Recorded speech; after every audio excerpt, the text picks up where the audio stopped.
knock came at midnight. Sirius Black had been dozing in the armchair by the dying fire. A half-finished letter to his brother crumpled on the floor beside him. Another attempt at reaching Regulus. Another failure he'd abandoned. The flat was quiet except for the soft sounds of James and Lily sleeping in the room down the hall, and the occasional creak of old floorboards settling. Outside, London hummed with its usual nighttime symphony. Distant sirens, the rumble of late buses, the ordinary dangers of the Muggle world that seemed almost quaint now. The knock came again, deliberate and measured. 3 sharp raps that carried a weight beyond mere sound. Sirius was on his feet instantly, wand drawn, the drowsiness vanishing like smoke. His heart kicked against his ribs. Not fear, never fear, but the electric anticipation that always came before something important happened. Through the door's frosted glass, he could make out a tall, thin silhouette. "It's Daedalus," came the whispered voice. "Dumbledore sent me." Sirius approached the door carefully, wand still raised. Mad Eye's lessons echoed in his mind. Constant vigilance. Death Eaters can polyjuice anyone. Check everything. "What did you bring me for my birthday?"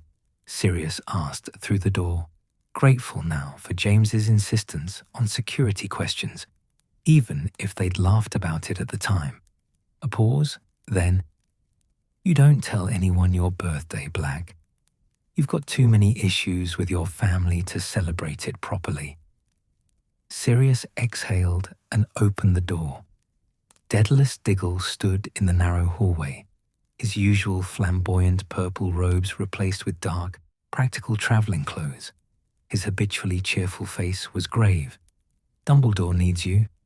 Now." Daedalus glanced past Sirius into the flat. "Just you. Let Potter sleep.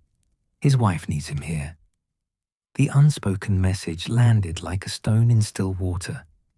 Lily was 3 months pregnant, though barely showing. Every Order member knew that James and Lily Potter were to be kept out of the most dangerous missions when possible. The baby growing inside Lily had become a symbol somehow. Hope, future, the thing they were all fighting to protect. "What's happened?" Sirius was already moving, grabbing his leather jacket from the hook, checking his wand holster. "Death Eater movement up north. Intelligence suggests they're targeting a family. Muggle-born witch, 2 Muggle parents, a younger sister still waiting for her Hogwarts letter." Daedalus's voice was tight. The kind of attack meant to send a message. Sirius's jaw clenched. He'd seen the aftermath of those messages. Whole families erased. Dark marks hanging green and grotesque over homes that had been full of life hours before. The Prophet tried to keep the details vague, but Order members knew. They always knew. "Where?" "Yorkshire, small village outside Skipton. The family doesn't know their targets yet. We only found out through..." Daedalus hesitated. "Through channels. Dumbledore's assembling a team." Sirius scrawled a quick note for James. "Order business. Back soon. Don't wait up," and placed it on the kitchen table where his best friend would find it with his morning tea. He paused, quill hovering over the parchment, then added, "Take care of Lily and the little one." The November night bit cold when they stepped outside. Daedalus led him 3 streets over to a narrow alley where they could disapparate without attracting Muggle attention.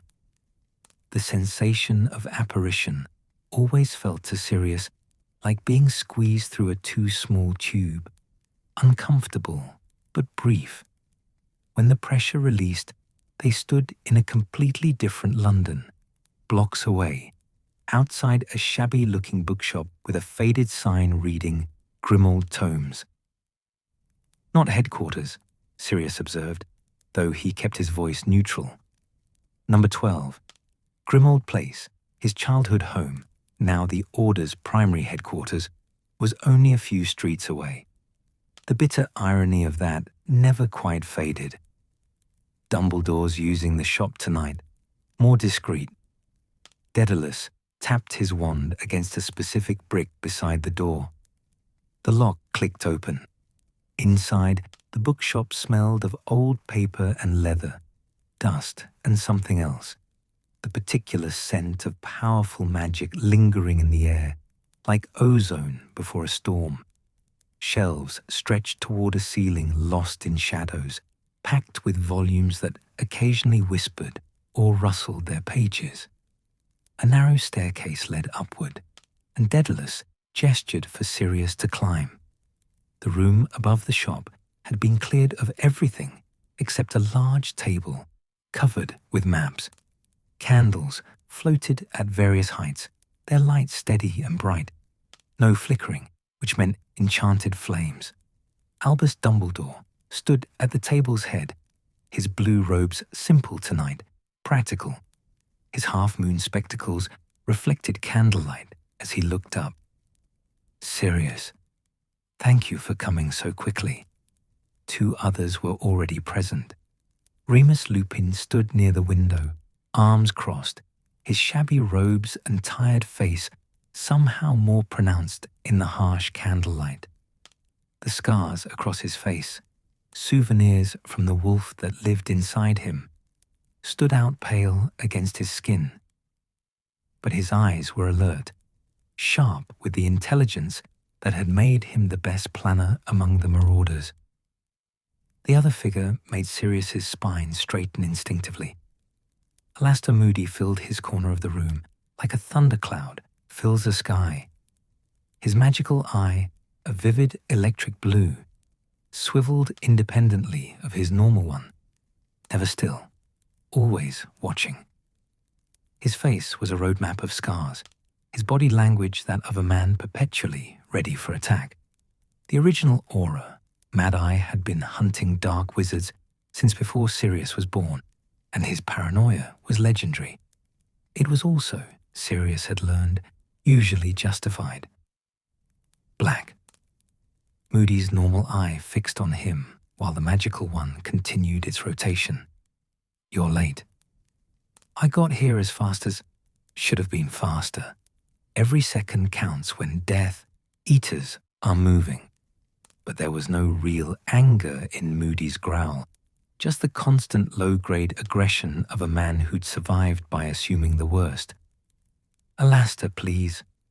Dumbledore's voice carried gentle authority. He gestured to the table.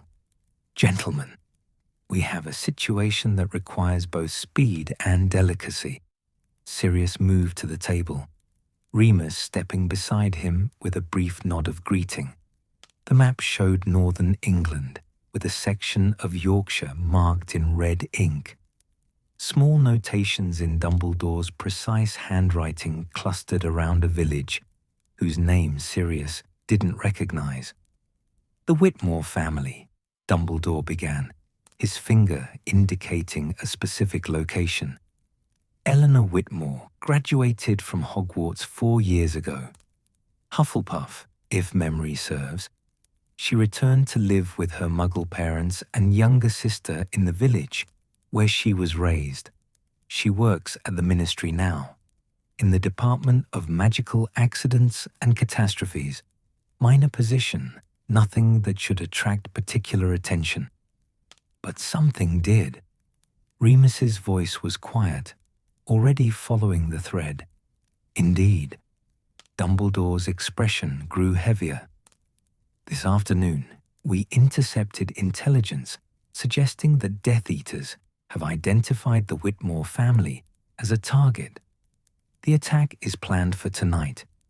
They wish to make an example of a Muggle-born witch who, in their view, has contaminated the Ministry with her presence. Sirius felt the familiar anger kindle in his chest, the same anger that had driven him from his own family. the same rage that made him want to hex every pure-blood supremacist he encountered. His mother's voice echoed in memory. Mudbloods dilute our heritage.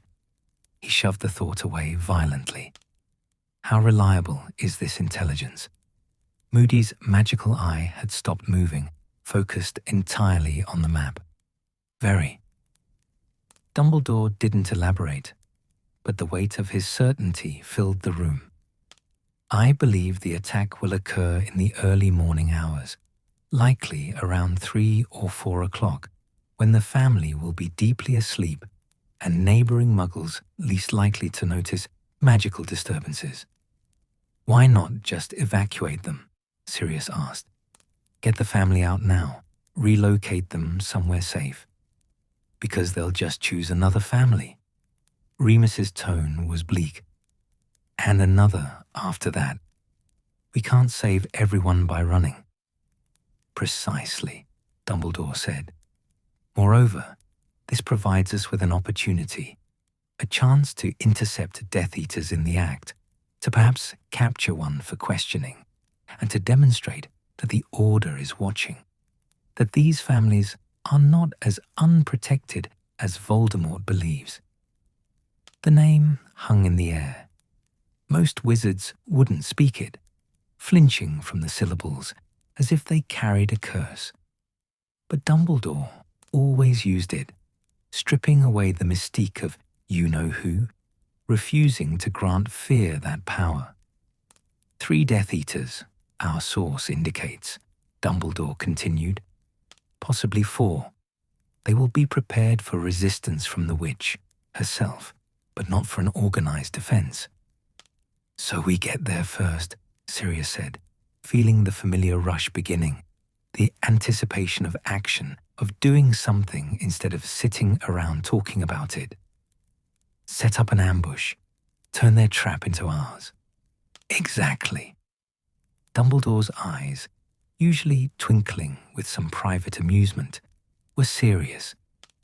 You 3 will apparate to the coordinates I provide, establish defensive positions around the Whitmore home. When the Death Eaters arrive, you will neutralize them if possible, drive them off if necessary, and protect the family at all costs. Moody snorted. Pretty speech, Albus. But let's be clear, boys. Neutralize means stun if you can, curse if you must, and don't hesitate. Death Eaters don't play by Hogwarts dueling rules. They'll use unforgivables. They'll aim to kill. We know, Sirius said, though his voice came out harder than he intended. They did know. The war had been escalating for over a year now.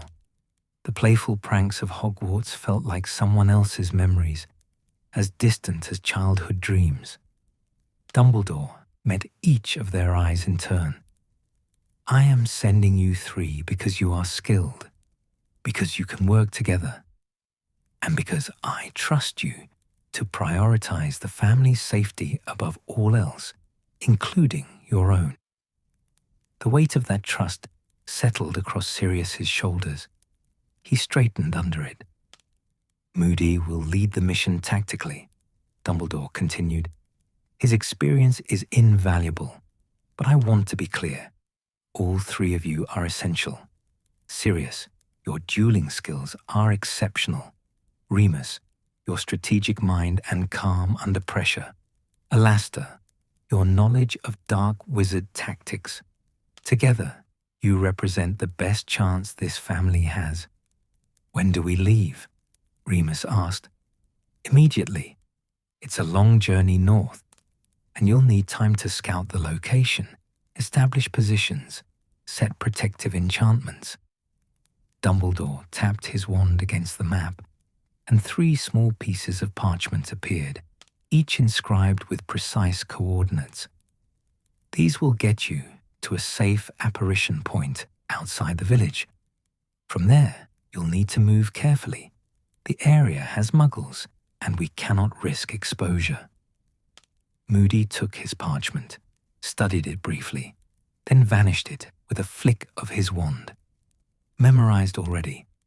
Sirius and Remus followed suit.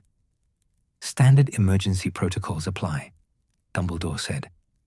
"If you need reinforcements, send a Patronus. If the situation becomes untenable, retreat and regroup. Do not take unnecessary risks. The Order cannot afford to lose any of you."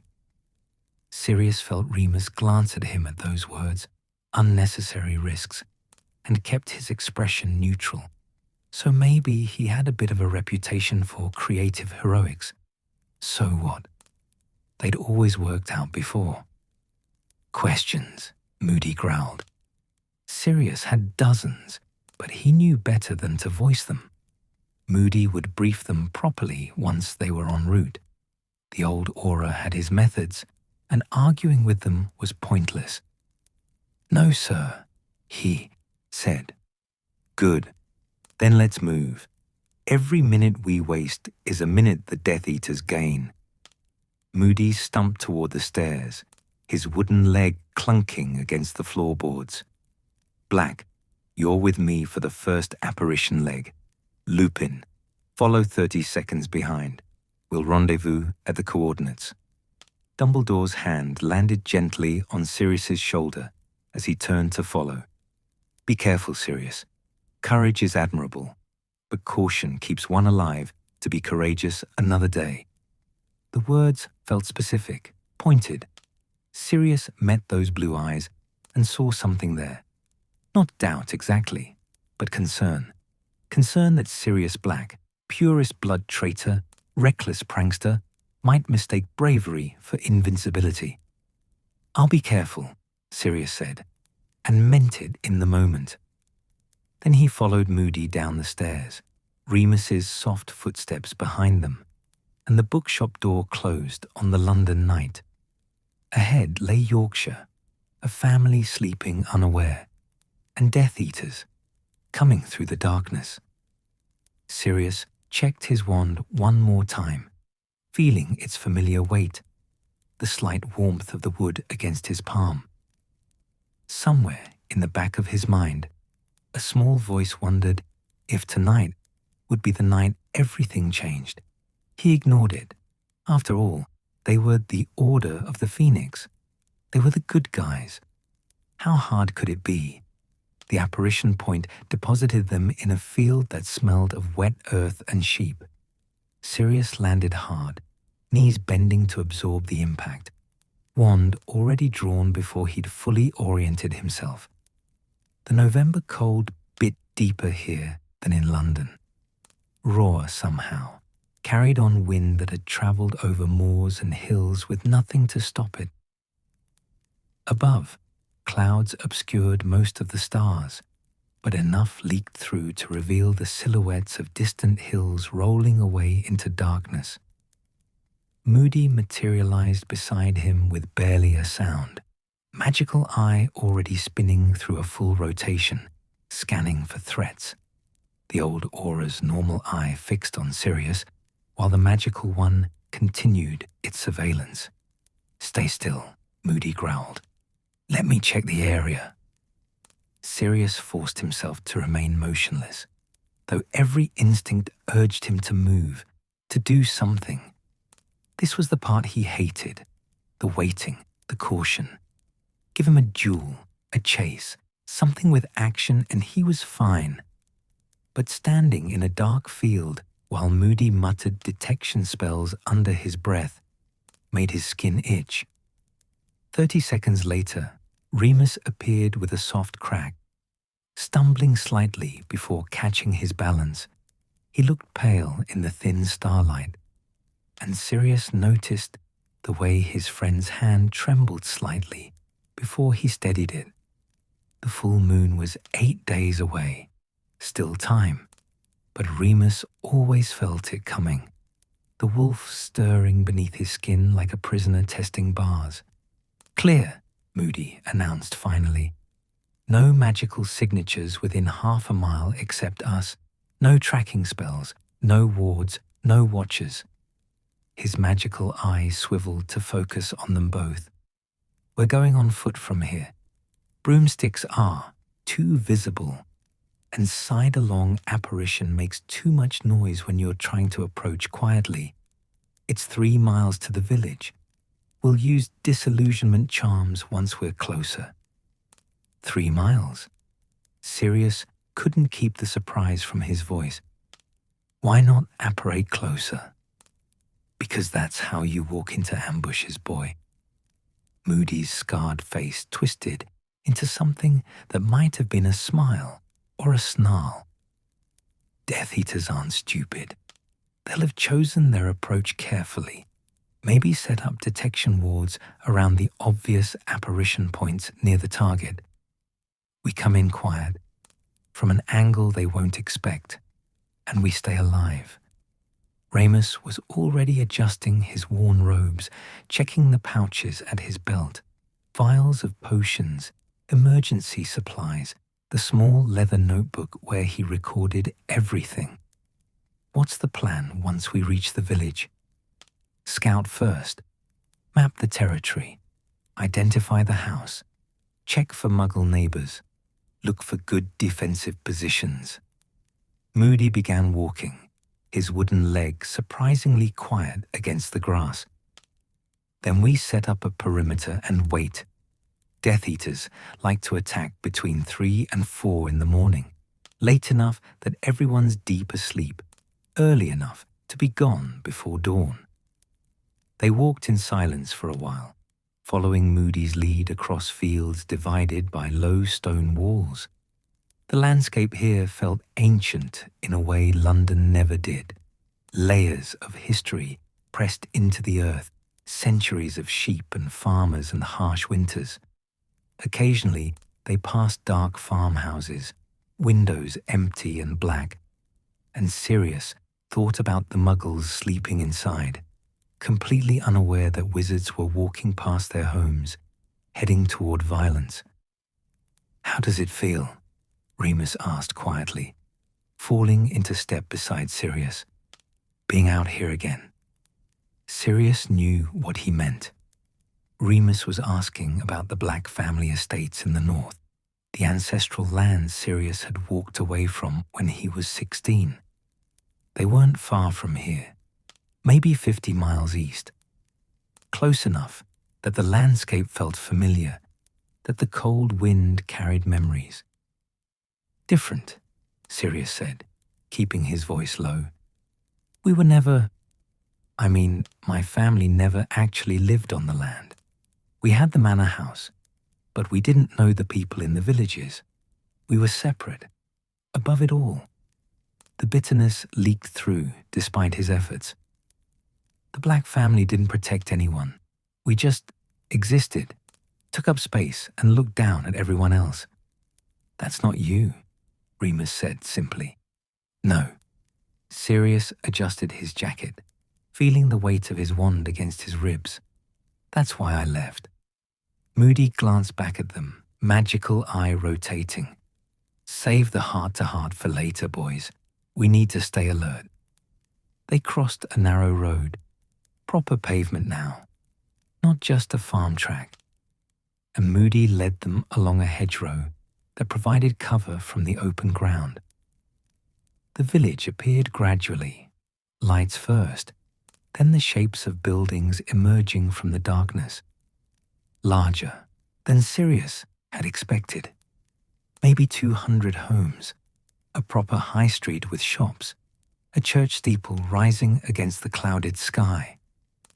"There," Moody whispered, pointing. "Oak Lane, third house on the left." According to Dumbledore's information, the house was ordinary, terribly, devastatingly ordinary. A semi-detached cottage with a small front garden, windows dark now in the deep night. A car sat in the narrow drive, a blue Ford, maybe 10 years old. Through the front window, Sirius could make out the vague shapes of furniture in the front room. Somewhere inside, Eleanor Whitmore slept beside her Muggle parents and a younger sister, none of them knowing that Death Eaters were coming. "Look at it," Sirius murmured. "Just a normal house, a normal family." "That's what we're protecting," Remus said softly. The right to be ordinary, to live without fear. Moody was already moving again, leading them in a wide circle around the property. They stayed in the shadows, moving from garden to alley to the gap between houses. The old aura's magical eye never stopped moving, cataloguing everything: exit routes, sight lines, potential hazards. They regrouped in the garden of an empty house across the street, a for sale sign tilted in the overgrown grass. Right, Moody said, his voice barely above a whisper. Here's how we'll do this. Black, you take the back garden of the Whitmore house. There's good cover by the shed, clear line of sight to the back door and the side alley. Most Death Eaters like a quick escape route, so they'll probably send someone to cover the rear. Sirius nodded, already picturing the position. Lupin, you're on the roof of the house next door. Higher ground, good view of the street and front approach. You'll spot them coming and coordinate. Moody's normal eye fixed on Remus. Your job is to keep us informed and pick your shots carefully. No unnecessary risks. We need you up there directing traffic. Understood, Remus said. I'll be in the Whitmore front garden behind the hedge. When they come, they'll expect the house to be dark and quiet. Instead, they'll find 3 wands waiting. Moody's grin was savage. We hit them hard and fast. Stunners first. Dumbledore wants prisoners if possible. But if they start throwing unforgivables, you respond in kind. Survival first, capture second. Clear? Clear, Sirius and Remus said together. Good. We'll set up basic wardstones. Nothing too sophisticated, or they'll detect them. Just enough to give us warning when someone crosses the property line. Then we settle in and wait. Moody pulled a small leather pouch from his robes. This could take hours. Stay alert, stay quiet, and for Merlin's sake, stay patient. That last bit was definitely directed at Sirius. They moved into position with practiced efficiency. Moody's paranoid training had included dozens of stakeout scenarios, and both Sirius and Remus had learned to move quietly, to blend into shadows, to become part of the landscape. The disillusionment charms came last. Moody performed them personally, his wand movements precise and thorough. Sirius felt the familiar sensation wash over him, like a cold egg being cracked on his head, the charms sliding down his body. He looked down to find himself perfectly camouflaged against the garden, his body taking on the colors and textures of his surroundings. Remember, Moody whispered, now just a voice in the darkness. No wand lighting spells, no talking. If you need to communicate, use your Patronus. Now get to your positions and stay there. Sirius made his way to the back garden, climbing carefully over the low fence, his disillusioned form invisible in the darkness. The shed Moody had indicated was wooden, weather-worn, with just enough space behind it for a person to crouch. Sirius settled in, back against the wall, wand held loosely in his right hand. And then the waiting began. The first hour passed slowly. Sirius's eyes adjusted to the darkness, picking out details in the Whitmore back garden. A washing line strung between posts, a child's bicycle leaning against the house, a patch of earth that someone had been preparing for spring planting. Evidence of life, of normalcy, of people who had no idea they'd been marked for death. The temperature continued to drop. Sirius cast a silent warming charm on himself, keeping it minimal to avoid magical detection. His knees began to ache from crouching. His mind wanted to wander, to James and Lily sleeping safely in London, to the half-written letter to Regulus, to 100 other things. He forced it back to the present, to the job at hand. A silver wolf materialized in front of him, ethereal and beautiful in the darkness. Remus's Patronus. 1 a.m. No movement. Stay alert. The wolf's mouth didn't move, but Remus's voice came from it clearly, barely a whisper. Sirius watched the Patronus fade and felt oddly comforted. They were all still here, all still watching. The family inside was protected, whether they knew it or not. The second hour was harder. The cold seeped deeper despite the warming charm. Sirius's legs cramped. He shifted position carefully, mindful of making noise, and continued watching the dark windows of the house. A light came on briefly, a bathroom window, someone getting up in the night. Then darkness again. Normal life continuing in ignorance. Another Patronus, this time Moody's. Something twisted and fierce that Sirius couldn't quite identify in the darkness. 2 a.m. Weather's turning. Could give them cover. Moody was right. The wind had picked up, and now Sirius felt the first drops of rain, light but steady, the kind of drizzle that would muffle sounds and reduce visibility. Good for Death Eaters approaching, bad for defenders trying to spot them. Sirius wiped rain from his face and tightened his grip on his wand. The third hour nearly broke him, not from fear or cold, but from the sheer grinding monotony of it. Every shadow became a threat, every sound a potential enemy. The rain intensified, soaking through his jacket despite his charms. His body ached, his mind screamed at him to move, to do something, anything, but continue crouching in the dark. This was what real war was like, he realized. Not the dramatic duels or daring rescues, but this, the cold, wet, miserable hours spent watching and waiting, protecting people who would never know you'd been there. At 3:30, Remus's Patronus returned. Movement, east end of the street. 3 figures, possibly 4. They're coming. Sirius's exhaustion vanished instantly. His heart rate spiked, adrenaline flooding his system. He shifted into a better position, wand raised, every sense suddenly sharp and clear. Through the rain and darkness, he heard it, the faint sound of footsteps on wet pavement, multiple people trying to move quietly but not quite succeeding. Voices, too low to make out words, but carrying the tone of coordination, of people working together toward a goal.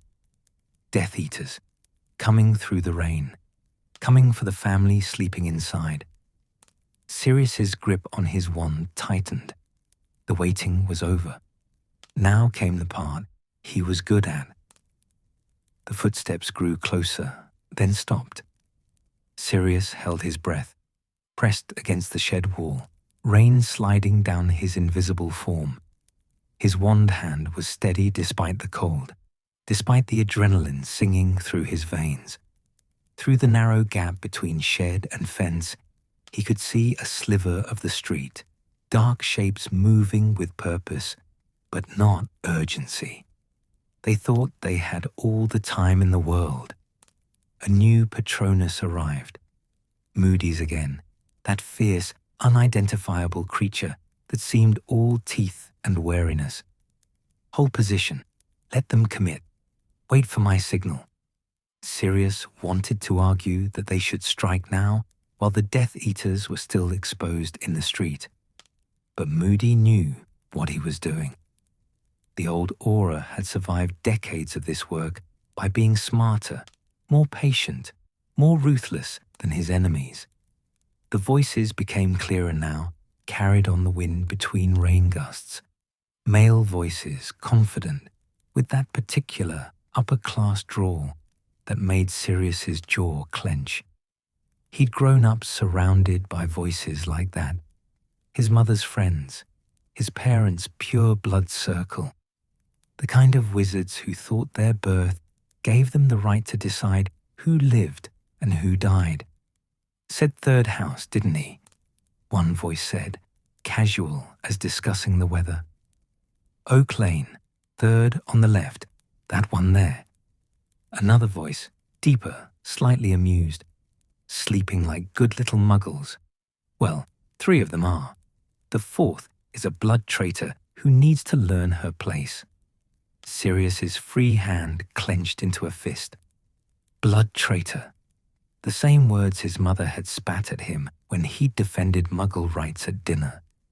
The same accusation that had followed him out the door of Grimmauld Place when he was 16, choosing freedom over family gold. Quickly now, a third voice commanded. This one, harder, more authoritative. Roll, you take the back. Travers, with me to the front. Mulciber, watch the street. If any Muggle sees something, memory charm them immediately. We're not here to start a panic. Sirius's breath caught. Raoul, Travers, Mulciber. Names he knew, faces he could picture. Death Eaters, yes, but also sons of families his parents had entertained, wizards he'd seen at pure blood social gatherings before he'd run away. Thorfinn Raoul would be the one coming around back, built like a bull, mean even before he'd taken the dark mark. A figure rounded the corner of the house, tall and broad-shouldered, moving with the confidence of someone who expected no resistance. Through his disillusionment charm, Sirius watched Raoul approach the back door, wand drawn, a smile visible even in the darkness. Remus's wolf Patronus appeared, positioned so only Sirius could see it, its voice the barest whisper. 4 total. 3 approaching house, 1 on street as lookout. Moody says wait for all 3 to enter the property line.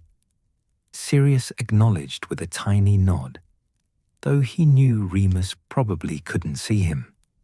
His heart hammered against his ribs, but his wand hand remained rock steady.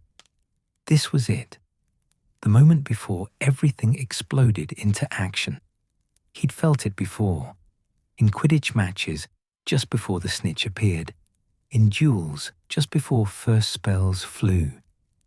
The sharp, crystalline instant where everything balanced on a knife's edge. Roller was at the back door now, examining the lock with his wand. Alohomora, Sirius heard him mutter, and the lock clicked softly open. At the front of the house, shapes moved through the rain, Travers and the 3rd Death Eater, the one giving orders, whom Sirius couldn't quite place, approaching the front door. Now, Moody's Patronus hissed urgently. Sirius moved. He stepped out from behind the shed, wand rising, the disillusionment charm falling away like water. Stupefy! The red bolt of light caught Roll square in the back, just as the Death Eater was pushing the door open. Roll collapsed forward, hitting the doorframe with a meaty thud before crumpling to the ground. At the front of the house, Sirius heard the explosive sounds of spells firing. Moody engaging the other 2 Death Eaters. Shouts erupted, the peaceful night shattering into chaos. But something was wrong. Roll should have stayed down. The stunner had hit perfectly. Sirius had felt the spell connect. But the Death Eater was already stirring, groaning, one hand reaching for his wand.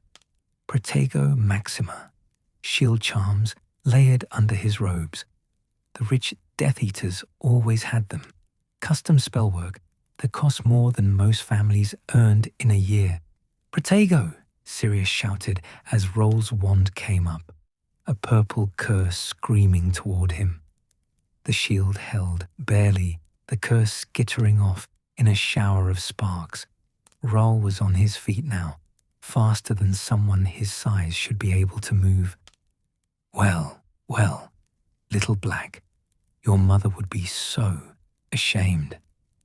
My mother can rot, Sirius snarled, sending a stunner followed immediately by a knockback jinx. Roll blocked the first, took the second on his shields, and smiled. "Still playing nice? We're past that now, boy." Roll's wand slashed through the air. Confringo. Sirius threw himself sideways as the blasting curse tore through the space where he'd been standing, exploding against the shed. Wood splintered, the small building collapsing with a crash that would wake half the street. So much for a quiet containment. He rolled, came up firing. Expelliarmus, Impedimenta, Stupefy.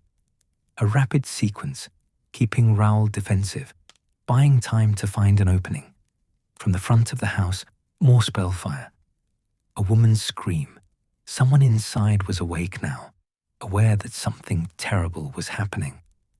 Sirius wanted to look, to see if Moody and Remus were managing, but Raoul demanded his full attention. The Death Eater was advancing, wand moving in complex patterns. "You know what happens to blood traitors, Black? The Dark Lord has special plans for your kind, especially ones from old families who should know better. The only plan I care about is putting you in Azkaban." Sirius feinted left, sent a stunner right. Raoul's shield caught it, but the effort cost him. His stance wavered slightly. Then Raoul did something unexpected. Instead of attacking, he turned and blasted the back door completely off its hinges. The explosion of wood and magic lit the garden like lightning. "The girl!" Raoul shouted toward the front of the house. "I'm going in." No, that wasn't the plan. Death Eaters were supposed to attack from outside, hit hard and fade into the night.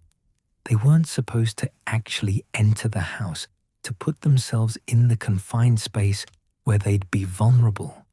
Unless Dumbledore's intelligence was wrong, unless this wasn't just a message-sending attack, unless they were here to take someone. Sirius didn't think, just reacted. He charged forward, abandoning caution, following Raoul through the destroyed doorway into the house. The kitchen was dark, lit only by his wand and the spells flashing through windows from the front. Raoul was ahead, moving fast despite his bulk, heading toward the stairs. Sirius could hear voices upstairs now, terrified voices, a woman shouting, a child crying. Stupefy. Sirius's spell caught Raoul in the leg. The Death Eater stumbled but didn't fall, those damn shields still holding. He spun, face twisted with rage. "You really want to die tonight, boy?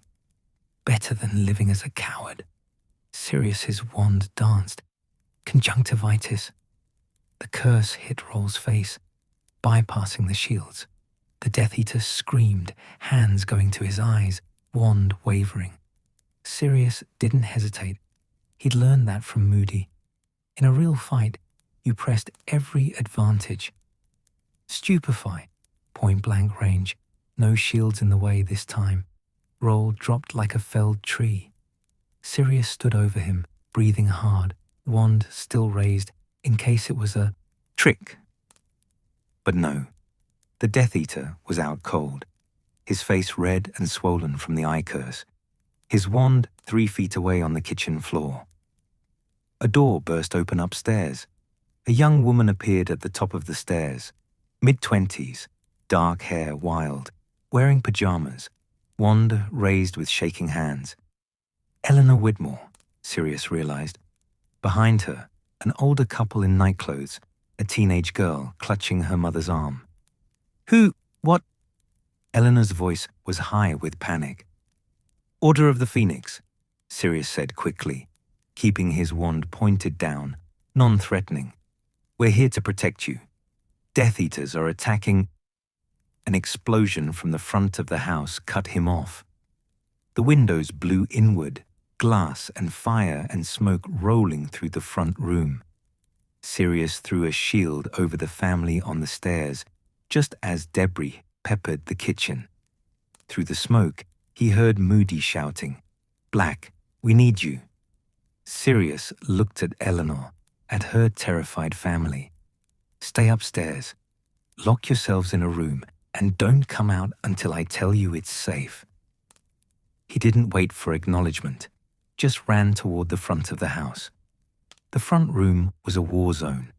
Furniture overturned, walls scorched, the air thick with smoke, and the ozone smell of dark magic. Through the destroyed front window, Sirius could see Moody taking cover behind the garden wall, his magical eye spinning wildly. Normal eye focused on two Death Eaters in the street, Travers and another one, both firing curses as fast as they could cast. Where was Remus? A silver wolf appeared beside him. "Roof, pinned down. Can't get a clear shot without exposing myself." At least he was alive. Sirius assessed quickly. Two Death Eaters outside, focused on Moody. Roll unconscious in the kitchen. One more Death Eater unaccounted for, the lookout Remus had mentioned. "Moody," Sirius called. "I'm coming out your left. Wait for my—" Sirius didn't wait. He burst through the front door, wand blazing. Stupefy, Expulso, Incarcerus. The rapid-fire spells caught one Death Eater, Travers, by surprise. The stunner missed, but forced him to shield. The blasting curse tore up the street between them. The binding ropes caught his legs, and he went down hard. The other Death Eater turned towards Sirius, wand rising, and Sirius saw his face clearly for the first time. Augustus Rookwood. Not just a Death Eater, but an unspeakable, a Department of Mysteries employee, someone with access to the Ministry's deepest secrets. Dumbledore would definitely want him alive. "Stand down," Sirius shouted. "You're surrounded." Rookwood laughed, a cold sound that carried over the rain. "By who? An old cripple and a boy barely out of school?" His wand moved in a pattern Sirius didn't recognize. "Fulminar!" Lightning, actual lightning, arced from Rookwood's wand. Sirius's shield shattered like glass, the electricity slamming into him, lifting him off his feet. He hit the ground hard, every muscle locked in agony, his wand flying from spasming fingers. Through blurred vision, he saw Rookwood advancing, wand raised. This was it. This was how it ended. Stupid, reckless Sirius Black, thinking he was invincible, about to die in a muggle street while trying to be a hero. A red bolt hit Rookwood from the side, Moody, moving despite his wooden leg, firing with the precision of 40 years' experience. Rookwood's shields held, but he was forced back, attention divided. Sirius's fingers found his wand. His muscles were still screaming, but he could move, barely. He rolled, came up on one knee, raised his wand with a shaking hand. Stupefy. Weak, but it hit Rookwood's back. The Death Eater stumbled forward into Moody's next spell, a nasty purple curse that wrapped around him like chains, tightening, pulling him down. "Stay down," Moody growled at Rookwood, then looked at Sirius. "You all right, boy?" Sirius nodded, not trusting his voice. His heart was hammering so hard it hurt. That lightning curse. He'd felt his heart stop for a moment. Actually stop. A crack of apparition made them both spin, wands up. But it wasn't another attacker. It was Travers, disapparating, abandoning his colleagues. The one Sirius had hit with binding ropes was gone too. Must have freed himself and fled while Sirius was being electrocuted. Silence fell over the street, broken only by rain and distant dogs barking. "Remus," Moody called. "Clear?" A figure dropped from the neighboring roof, landing in a crouch. Remus looked unharmed but shaken, his wand still drawn. "Clear. 2 escaped. 1 down here, 1 in the house." Moody looked at the damage. The destroyed front of the house, the scorched street, lights coming on in neighboring homes. Bloody hell. So much for subtle. Sirius started laughing. He couldn't help it. Hysterical relief. Adrenaline crash. The absurdity of Moody worrying about subtlety after a lightning bolt had just been thrown in a Muggle neighborhood. Something funny, Black? Moody's normal eye fixed on him. No, sir, Sirius managed. Just, we're alive. For now, Moody said grimly.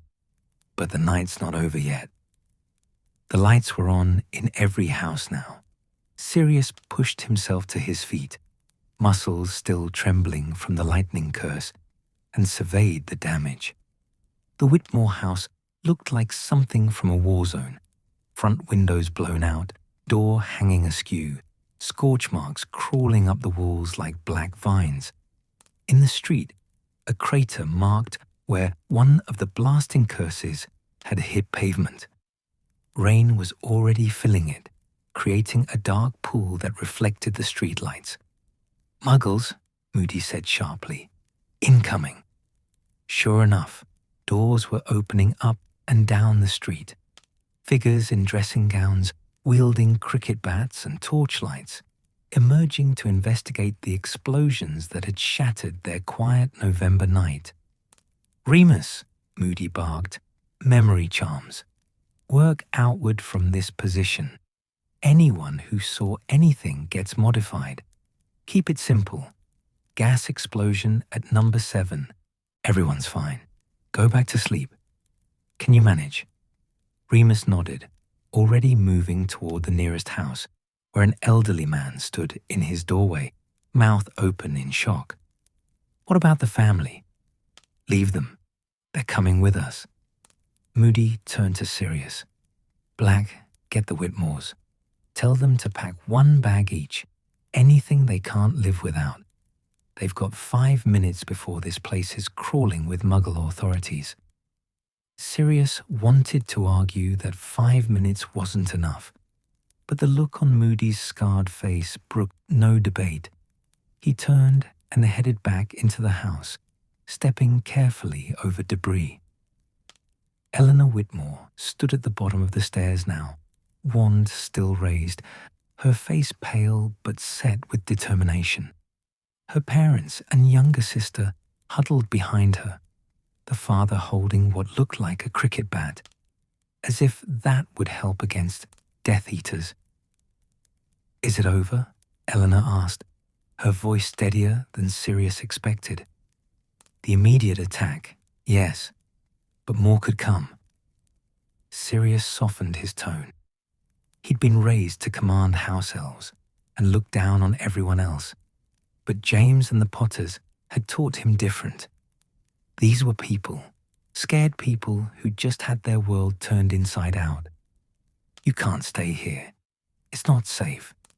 We need to relocate you somewhere the Death Eaters can't find you. Our home, the mother started, her voice breaking. Mum, please. Eleanor touched her mother's arm gently, then looked at Sirius.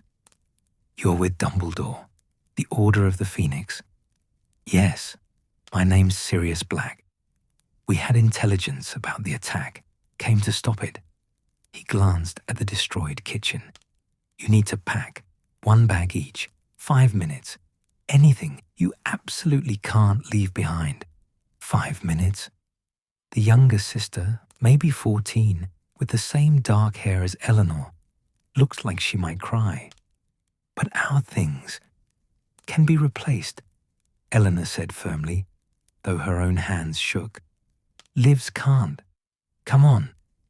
They moved with surprising efficiency, the fear driving them faster than grief could slow them.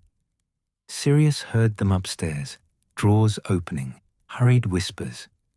He stepped back into the front room where Rookwood still lay bound on the floor, conscious now, glaring with pure hatred.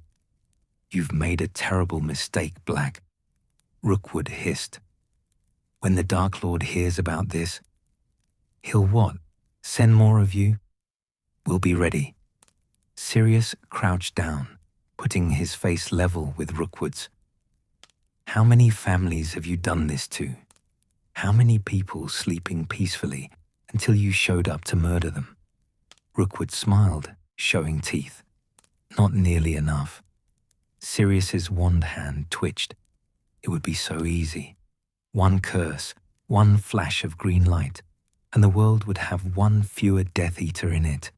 No trial, no chance of escape, no risk of him hurting anyone else. Don't, Moody said, from the doorway. Sirius hadn't heard him approach. I know what you're thinking, and don't. We're not them. He deserves, maybe, probably, Moody's magical eye fixed on Rookwood, while his normal eye stayed on Sirius. But the moment we start executing prisoners, we become no better than they are. We follow the law. We do this right. His voice softened slightly. Besides, Dumbledore will want to question him. Could save lives. Information about other attacks, other Death Eaters. Sirius straightened, stepped back, though his jaw remained clenched. Moody was right.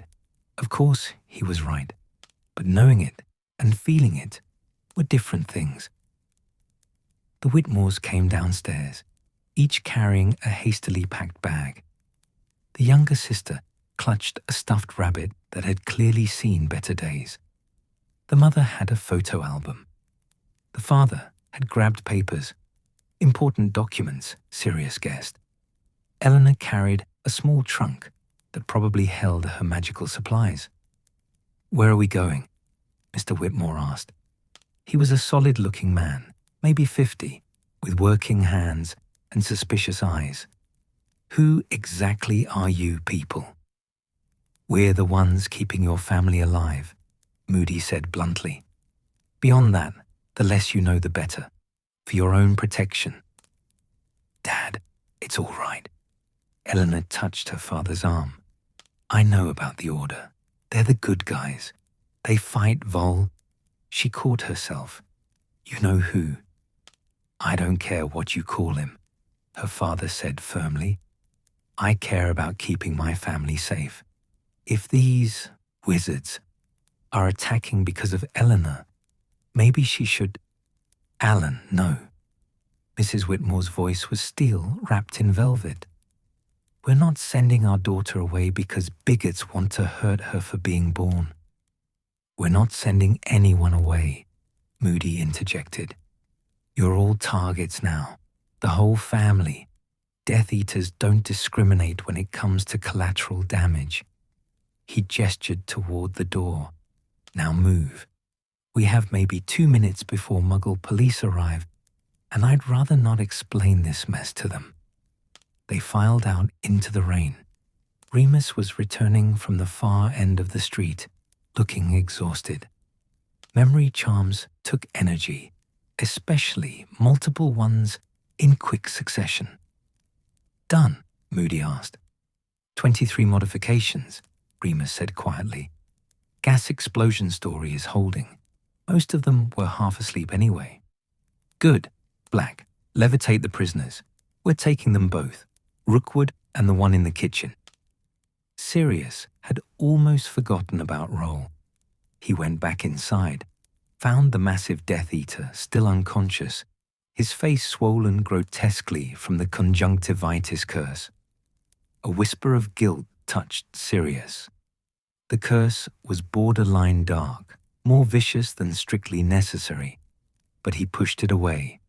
Raoul had been ready to murder a family. A swollen face was getting off light. He floated both bodies out to the street, keeping his wand steady despite the lingering tremors in his hand. Moody was explaining the next steps to the Whitmores. We're going to apparate to a safe house. Side-along apparition. I'll take Mr. and Mrs. Whitmore. Lupin will take the younger girl. Black gets Eleanor. The prisoners come with me. Everyone stay calm. Don't fight the sensation. It's uncomfortable, but quick. I've apparated before, Eleanor said. It's fine. I haven't, her younger sister said in a small voice. Is it going to hurt? No, Remus said gently. just feels strange, like being squeezed through a tube. Close your eyes if it helps." Sirius positioned himself next to Eleanor, offering his arm. She took it without hesitation, though he felt her shaking. Up close, she looked older than he'd first thought. Worry lines around her eyes, the kind that came from living with constant background fear. "Thank you," she said quietly, "for coming, for saving us." "Don't thank me yet," Sirius said. "Night's not over." He felt the truth of those words as soon as he said them. Something was wrong. The hairs on the back of his neck stood up, that primal warning system that had kept him alive through countless duels and pranks, gone wrong. "Moody," he started. The curse came from behind them, from the shadows between houses where no one had thought to look. "Avada Kedavra." The green light screamed toward them, toward the cluster of people standing in the street. Sirius's body moved before his mind caught up. He shoved Eleanor aside, raised his wand, shouted, "Protego!" Knowing it wouldn't work, knowing you couldn't shield against the killing curse. But he wasn't the target. The green light hit Moody square in the chest. The old aura's eyes went wide, both of them magical and normal. His mouth opened as if to shout a warning, a curse, something. Then he fell, wooden leg clattering on wet pavement, and lay still. Time seemed to crystallize, every second stretching into eternity.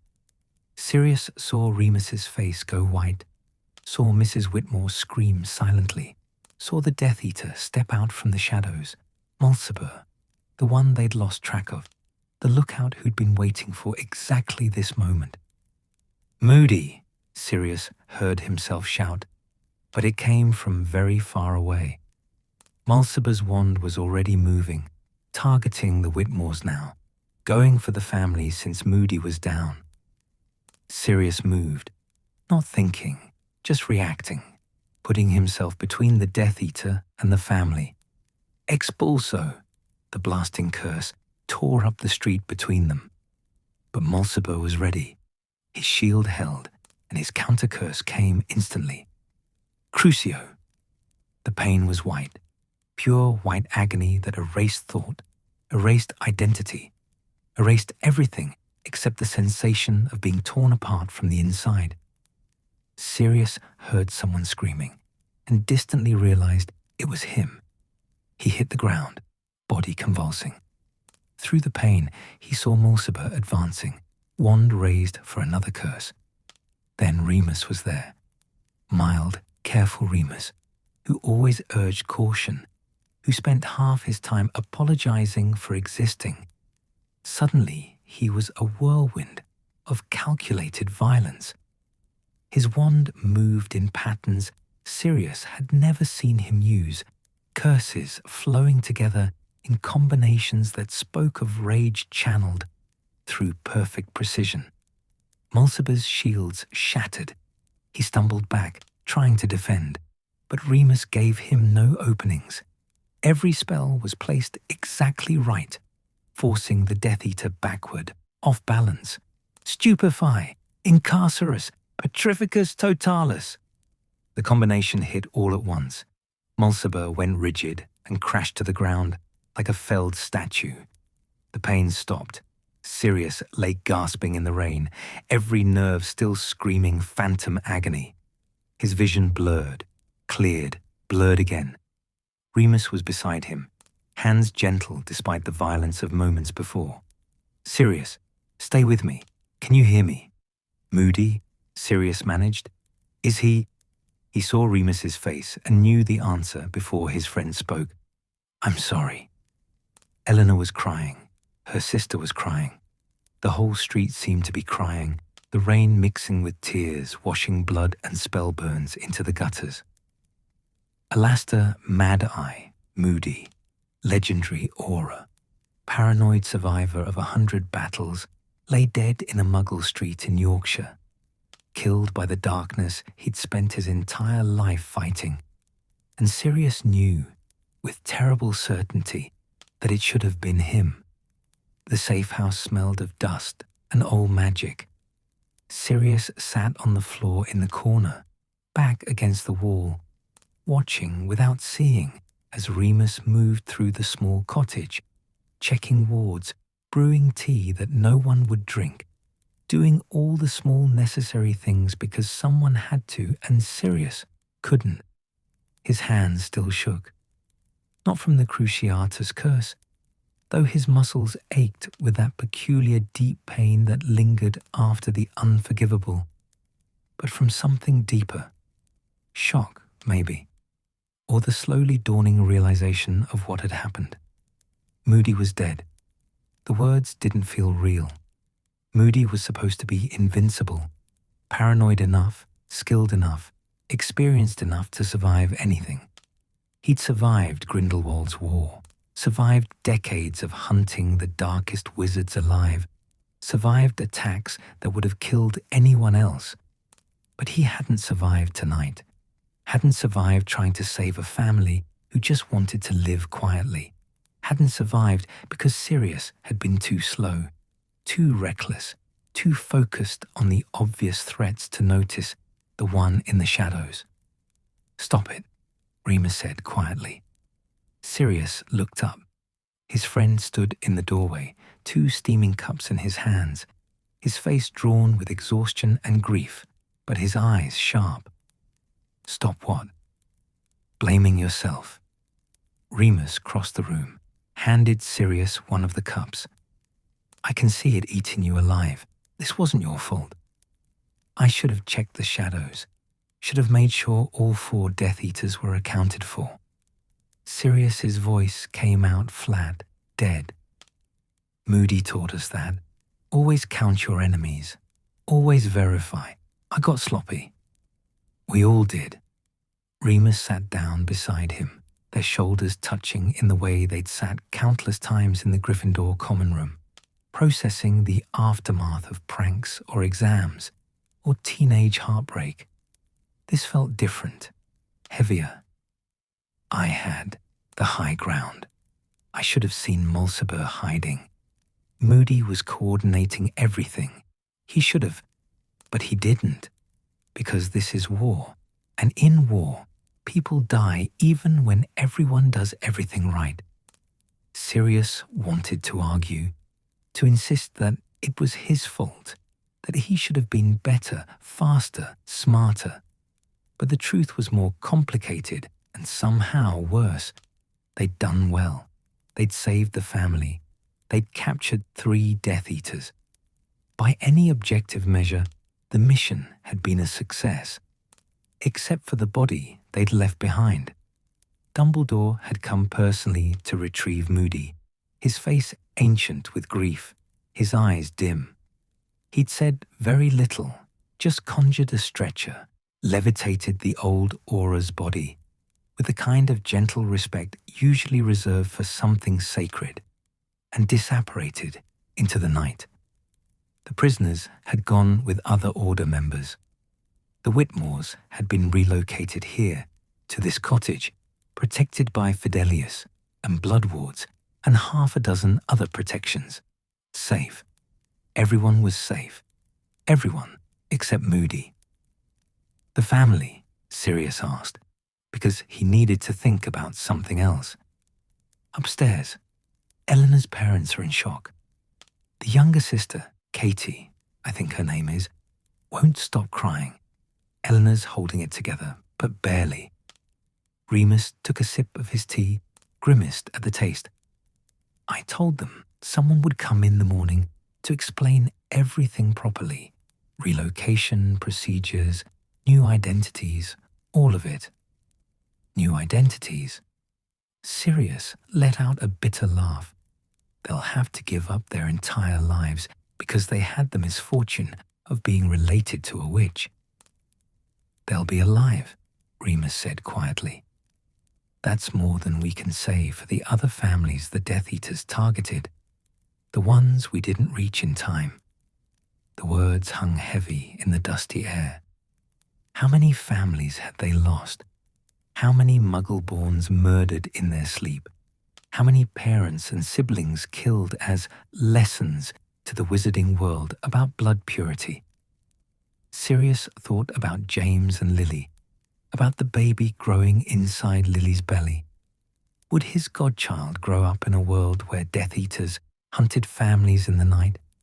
Would James and Lily have to go into hiding, take new names, live in fear? "We can't do this," he said suddenly. Remus looked at him. "Can't do what?" "This. Fight this war. Win." Sirius gestured vaguely at the walls, at the world beyond. "They're too many, too organized, too willing to use curses we won't. We follow rules, and they don't, and people like Moody die while scum like Mulciber just get captured and probably escape somehow, and—" "Sirius." Remus's hand gripped his shoulder, hard enough to hurt. "Stop. You're spiraling. I'm being realistic. You're in shock and grief and looking for patterns where there aren't any." Remus's voice was firm, but not unkind. "Yes, tonight was awful.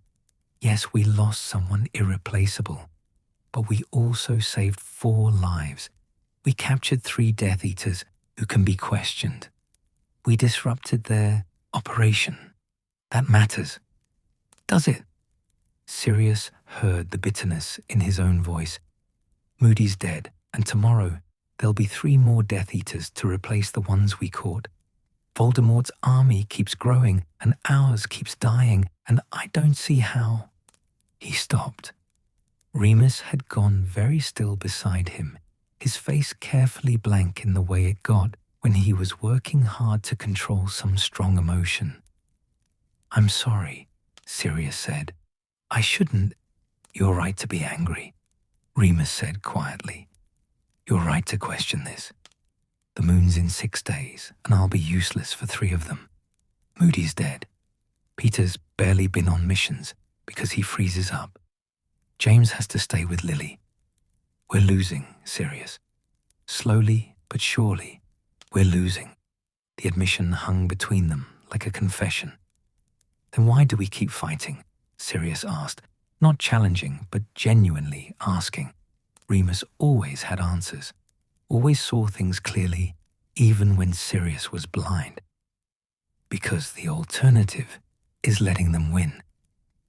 Remus stared at the opposite wall, his scarred face thoughtful. "I spent years thinking I was a monster because of what I am, that I didn't deserve to have friends, to go to Hogwarts, to be part of the wizarding world. You know what changed that?" Sirius did know. "Us, James and you," Remus interrupted. "All of you, yes, but you especially. You found out what I was, and your first reaction wasn't fear or disgust. It was to figure out how to become an animagus so I wouldn't be alone.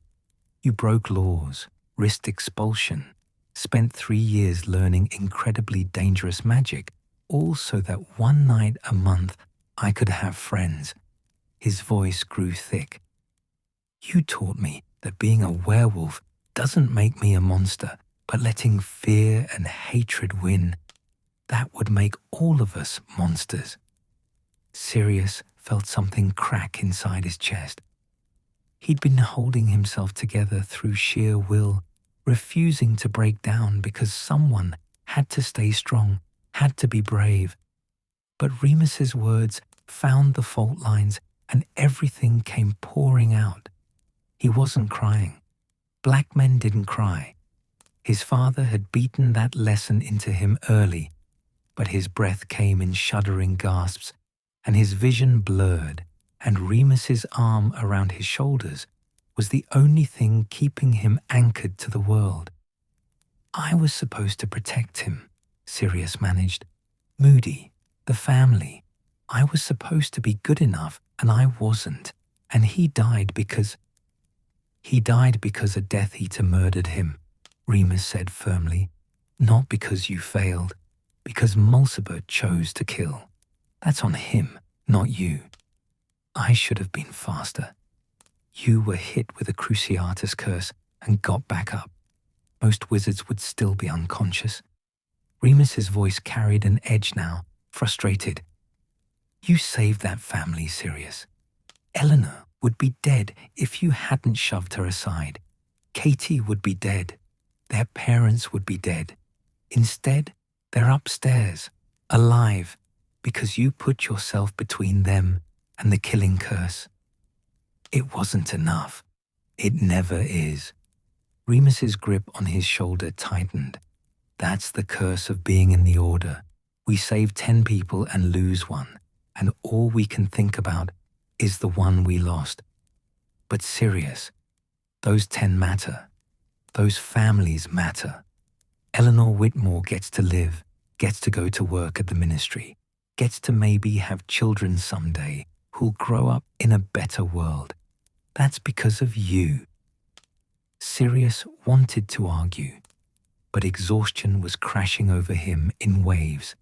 The adrenaline was gone, the shock fading, leaving only bone-deep weariness and the echo of Cruciatus' pain in his nerves. How do you do it? He asked quietly. Keep going when everything's falling apart? Remus was quiet for a long moment. I think about what we're protecting, not the abstract idea of good versus evil. That's too big, too distant. I think about specific things. Harry, James, and Lily's baby. I think about that child growing up safe, going to Hogwarts, learning magic, making friends. I think about all the other children who deserve the same chance. Every Muggle-born kid who should get their letter at 11 instead of a Death Eater at midnight. He paused. I think about the life you gave me by refusing to let me be alone, and I fight to give that gift to other people. Footsteps on the stairs made them both tense, hands moving toward wands before they caught themselves. But it was just Eleanor Whitmore, wrapped in a borrowed dressing gown, her face puffy from crying. Sorry, she said. I didn't mean to interrupt. I just couldn't sleep. Neither can we, Remus said, gesturing to the floor beside them. You're welcome to join us in our insomnia. She smiled weakly and sat down, pulling the dressing gown tighter around herself. For a while, none of them spoke. The cottage settled around them, old wood creaking, wind whistling through gaps in the window frames. The man who died, Eleanor said finally, moody. Was he important? Very, Sirius said. His voice came out rough. He was a legend, the best aura in Britain, maybe the best there's ever been. And he died protecting us, my family, because I'm Muggle-born, and that makes us targets. She wasn't crying now, but her hands were fists in her lap. How is that fair? It's not, Remus said simply. Nothing about this war is fair. Then why fight it? Why not just, I don't know, leave Britain? Go somewhere Voldemort's influence doesn't reach? She looked at them both. Why risk your lives for strangers? Sirius opened his mouth to answer, but found he didn't have words. Why did he fight? Because James did? Because it was the right thing to do? Because his family represented everything he hated and he needed to prove he was different?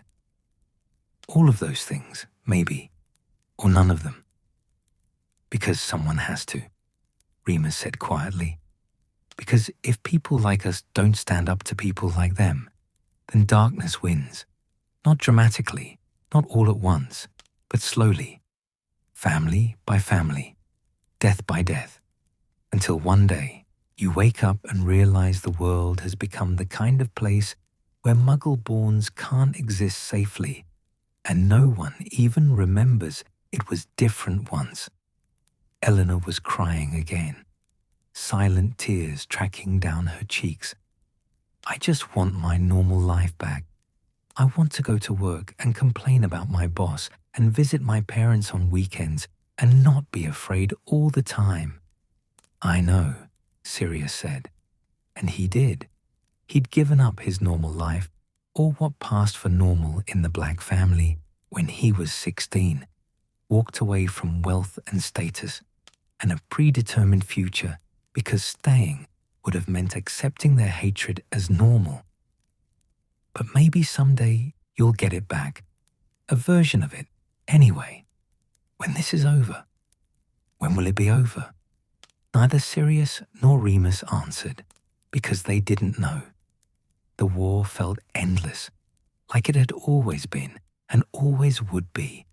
Death Eaters attacking, Order members defending, people dying on both sides while the world spun on indifferently. Moody would have said, "It's over when we make it be over," Sirius said finally, "when we stop letting them win."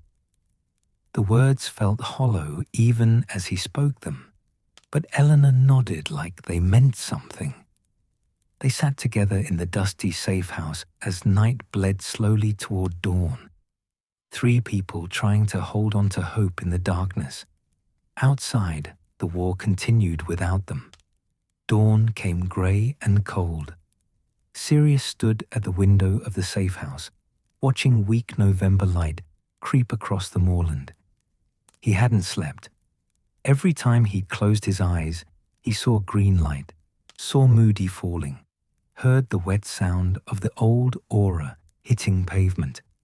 So he'd stayed awake, keeping watch over a house that was already protected by more wards than a Gringotts vault. Behind him, he heard Remus moving quietly in the kitchen, brewing more tea that no one would drink. Eleanor had finally fallen asleep sometime around 4, curled up in an armchair with her borrowed dressing gown pulled tight. Her face looked younger in sleep, more vulnerable. She couldn't be more than 25, Sirius realized. Just a few years older than him. Old enough to have a career, young enough to still believe the world might be fair. Tonight had taught her different. A soft crack of apparition outside made Sirius's hand go to his wand, but the wards didn't react. Whoever had arrived was keyed into the protections. Through the window, he saw Dumbledore approaching, his blue robes seeming to gather what little light existed and transform it into something gentler. The door opened before Dumbledore could knock. Remus stood there, 2 cups of tea in his hands. He must have heard the apparition too. "Professor," Remus said quietly, "come in." Dumbledore entered, and Sirius was struck by how old he looked. Not physically, the headmaster carried his age with the same grace he'd always had, but in his eyes. They were tired in a way Sirius had never seen before, carrying the weight of every decision, every loss, every sacrifice he'd asked others to make. "How are they?" Dumbledore asked, his voice barely above a whisper. "Sleeping, mostly. Shock."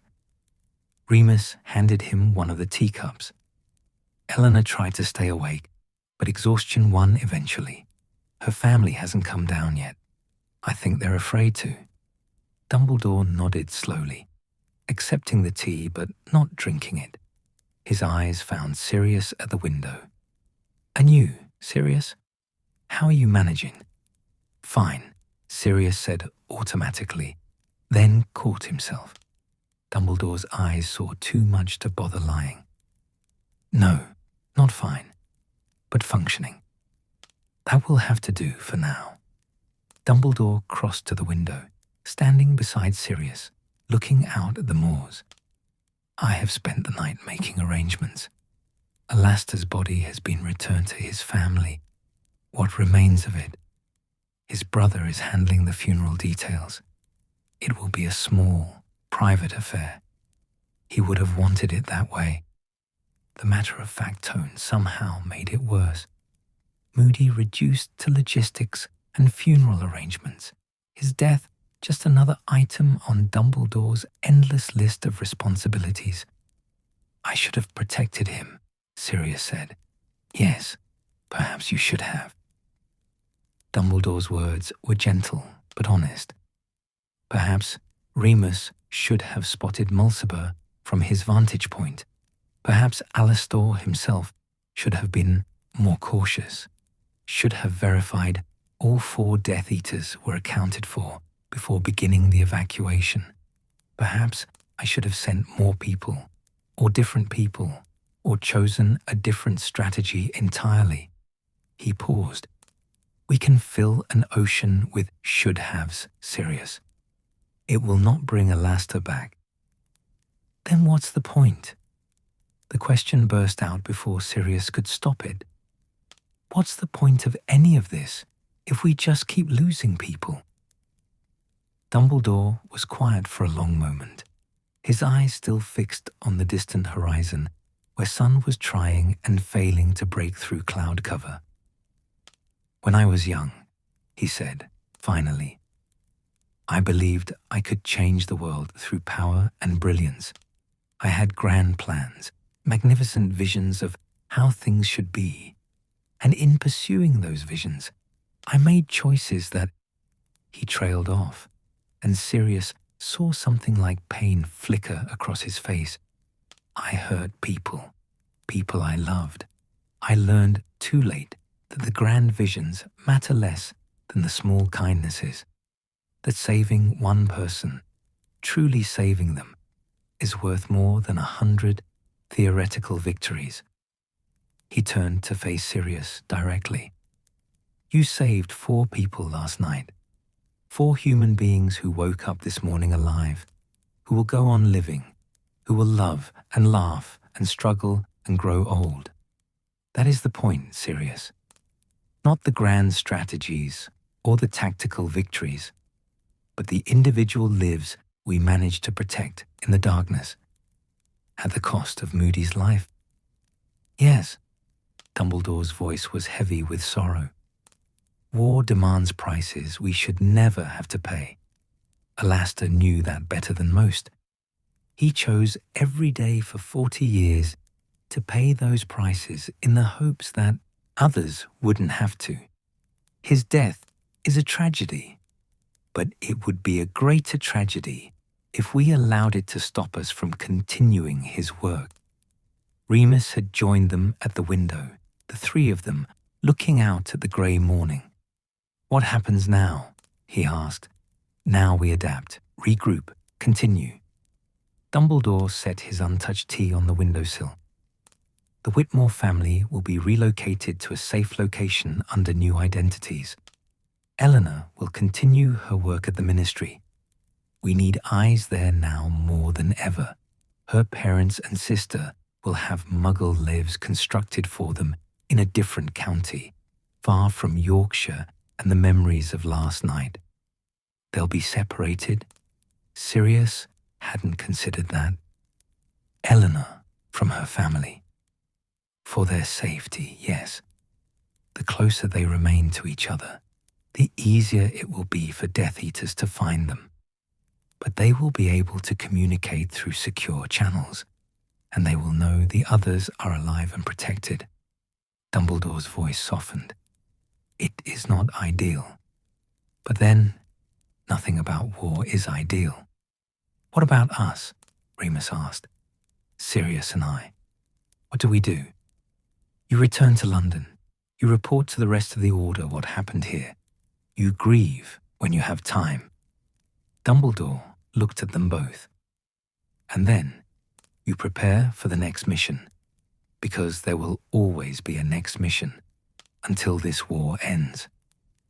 Sirius felt something cold settle in his chest. This was it then. This was what his life would be, mission after mission, fighting and losing, saving some while failing others, watching friends die and carrying on because stopping meant letting the darkness win. How do you bear it? He asked quietly. Sending people to fight, knowing some won't come back. I don't bear it well, Dumbledore admitted. I carry every loss, every name, every face. They haunt me, Sirius, in ways you cannot imagine. His blue eyes met Sirius's grey ones. But I bear it because the alternative, allowing Voldemort to go unopposed, would mean even more deaths, even more families destroyed, even more children growing up in fear. So I make the calculations, send good people into danger, and live with the consequences. That's a terrible way to live. Yes, Dumbledore agreed. It is. But someone must do it, and I have the unfortunate combination of power, knowledge, and willingness necessary for the role. He paused.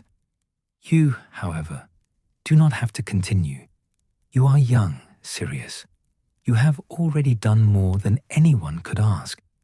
If you wish to step back, to reduce your involvement in active missions, no one would blame you. The offer hung in the air like smoke. Sirius could feel the temptation of it. Safety, distance, the chance to live something approaching a normal life. He could stay in London with James and Lily, be the godfather to their child, let other people do the fighting while he provided support from the sidelines. He thought about Moody, about the old Aura's gruff voice and paranoid lessons, about how Moody had stepped forward to take the killing curse, hadn't even hesitated, just moved to protect others, because that's what he did, every day for 40 years. No, Sirius said, I'm not stepping back. Dumbledore studied him. You are certain, after what you experienced last night. Because of what I experienced last night. Sirius's jaw set. Moody died protecting a family from Death Eaters who wanted to murder them for being born wrong. If I step back now, if I let that make me afraid, then he died for nothing. Then Voldemort wins. Moody died because he was murdered, Remus said quietly. Not because of anything you did or didn't do. You understand that, right? I understand that Death Eaters are killing innocent people and I can help stop them. Sirius turned from the window to face them both. I understand that my family, the Blacks, are probably funding half of Voldemort's operation. The people who share my blood are the ones putting targets on families like the Whitmores. I can't change what my family is, but I can damn well fight against what they stand for. Dumbledore's expression was unreadable. Revenge is a poor motivation for war, Sirius. It's not revenge. It's... Sirius struggled for words. It's responsibility. My family created this mess, or part of it anyway. I have a responsibility to help clean it up. Your family's sins are not yours to atone for. Maybe not, but their wealth is in my name now. I'm the heir, even if they've disowned me. When I turn 21, I'll have access to the Black family vaults. I can use that money to fight them. I can use the name they're so proud of to drag it through the mud until it means something different. Sirius's hands were fists at his sides. I can be what they feared most, a Black who actually gives a damn about doing the right thing. Silence filled the room. Remus was looking at Sirius with something like concern mixed with pride. Dumbledore's eyes held that calculating expression he got when he was reassessing someone. Very well, Dumbledore said finally, but I would ask something of you, Sirius, both of you. What? Remus asked. Learn from this, from last night. Dumbledore's voice was firm. Alastor was brilliant, experienced, and careful to the point of paranoia. And he still died because war is chaos, and chaos finds the gaps in even the best defenses. You cannot prevent every tragedy. You cannot save everyone. Trying to do so will destroy you. Then what can we do? Sirius asked. Save who you can, fight when you must, and live, truly live, in the moments between battles. Alastor spent 40 years at war, and I fear he forgot how to do anything else. Don't make his mistake. Dumbledore moved toward the door. Love fiercely. Laugh often. Hold on to the friendships that make life worth living. Because those things, those small, human things, are what we're fighting for. He paused at the door, looking back at them. I will send someone to collect the Whitmores this afternoon and begin their relocation. You two should return to London within the hour. James and Lily will be worried. Yes, Professor, Remus said. After Dumbledore left, the cottage felt even quieter than before. Sirius slumped back against the wall, exhaustion finally catching up with him. He's right, you know, Remus said, about living between battles, about not letting the war consume everything. I know. Sirius rubbed his face with both hands. Doesn't make it easier. Nothing about this is easy. Remus crossed to where Sirius stood and gripped his shoulder. But we have each other. We have James and Lily. We have the Order. That has to be enough. Is it enough? Sirius looked at his friend. Honestly, Remus, do you think we can win this? Remus was quiet for a long moment, his scarred face thoughtful. I think we can try. I think we can save some people, stop some attacks, make Voldemort's victory harder and bloodier than he expects. Maybe that's all we can do. But maybe, if we try hard enough, if we're smart enough, if we're lucky, maybe we can actually win. He paused. But only if we survive long enough to see it through. Footsteps on the stairs announced Eleanor's return. She looked pale but composed, her hair pulled back, her borrowed clothes rumpled but neat. Behind her came her family, parents and sister, all of them moving with the careful hesitance of people stepping into a new and frightening world. You're leaving, Eleanor said. Not a question.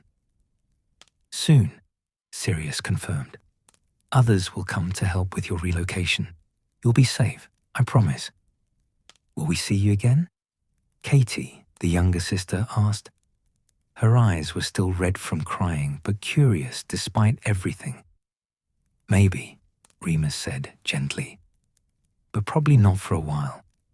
The less contact you have with Order members, the safer you'll be. So we just disappear, become new people, forget this ever happened. Mr. Whitmore's voice was bitter. Not forget, Sirius said. Remember. Remember that you survived. The people fought to keep you alive. And someday, when this war is over, maybe you can go back to being who you were, or someone better. Eleanor crossed to them, and to Sirius's surprise, hugged him. It was brief, awkward, but fierce. Thank you, she whispered, for my family, for everything. Thank Moody, Sirius said quietly. He's the one who paid the price. I'll remember him. Eleanor stepped back, her eyes bright with unshed tears. I'll make sure his sacrifice meant something. I'll keep working at the ministry, keep fighting in whatever small ways I can. I promise. That's all any of us can do, Remus said. They said their goodbyes, inadequate words for an impossible situation, and stepped outside into the grey morning. The moorland stretched away in all directions, empty and ancient, caring nothing for wizarding wars or human struggles. Remus offered his arm for side, a long apparition, and Sirius took it gratefully. He wasn't sure he could apparate safely on his own, not with exhaustion pulling at him like weights. Ready? Remus asked. No, Sirius said honestly. But let's go anyway. The compression of apparitions swallowed them, and when they emerged in the alley near the flat, London felt like a different world, too loud, too bright, too full of people who had no idea what had happened in a small Yorkshire village last night. James was waiting at the flat, pacing, worry carved into every line of his face. When they stepped through the door, he crossed to them in 3 strides and pulled them both into a hug that would have been embarrassing in any other circumstance. "You're alive," James said, his voice rough. "Merlin, when Dumbledore sent word about Moody, I thought, we're fine," Sirius lied. "Tired, but fine." James pulled back, studying them both with the eyes of someone who'd known them since they were 11. "You're lying, but I'll let it slide for now. Lily's making breakfast, pancakes, the muggle kind with syrup. You're both going to eat, then sleep, and then, maybe tomorrow, you can tell us what really happened." "James, not negotiable, Padfoot. Food, sleep, then talk. In that order." James's voice was firm but gentle, the voice of someone who understood trauma better than he should have to at 21. Lily appeared in the kitchen doorway, her hand resting unconsciously on her barely showing belly. Her eyes went soft with relief when she saw them. "Oh, thank God. Come here, both of you. You look terrible." And somehow, impossibly, Sirius found himself being herded into the kitchen, found himself sitting at the table while Lily fussed over them, and James made terrible jokes to lighten the mood, found himself surrounded by friends who loved him despite everything, who would keep him anchored when the darkness threatened to pull him under. Moody was dead. The war continued. Tomorrow would bring new missions, new dangers, new chances to fail. But for now, in this moment, in this kitchen that smelled of pancakes and coffee and home, Sirius let himself be cared for. It would have to be enough. 3 days passed before Sirius could bring himself to visit James and Lily properly. He'd stayed the first night, eaten Lily's pancakes, slept 14 hours straight in their spare room, and woken to find James sitting in a chair beside the bed with a cup of tea, and that particular expression that meant serious conversations were coming. They talked, or rather, James had listened, while Sirius tried and failed to articulate what it felt like to watch someone die protecting strangers, to feel the Cruciatus curse tear through him, to realize how fragile courage actually was. Then he'd gone back to his own flat, needed space, needed to sit with the weight of it all, without feeling like he was burdening anyone. He'd attended Moody's funeral on the second day. A small affair, as Dumbledore had predicted. Maybe 20 people in a cemetery outside Edinburgh. Rain falling steadily, as if the sky itself was mourning. Moody's brother had given a short speech about duty and sacrifice.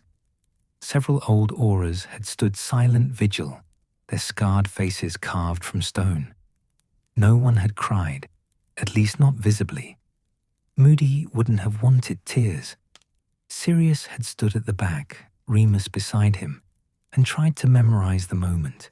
Every detail, the grey sky, the weathered headstone, the way the other Aurors stood at attention despite their age and injuries. This was what happened when you fought the good fight. You ended up in the ground while the war continued without you. The third day, he'd spent alone in his flat, staring at the half-finished letter to Regulus that still lay crumpled on the floor. His little brother was out there somewhere, probably wearing the dark mark by now, probably attending meetings where Death Eaters planned attacks like the one in Yorkshire. The thought made Sirius physically ill. Now, on the fourth evening, he found himself standing outside James and Lily's door, hand raised to knock, suddenly uncertain. What if he was intruding? What if they were tired of his grief, of his processing, of his inability to just move on like a proper soldier should? The door opened before he could knock.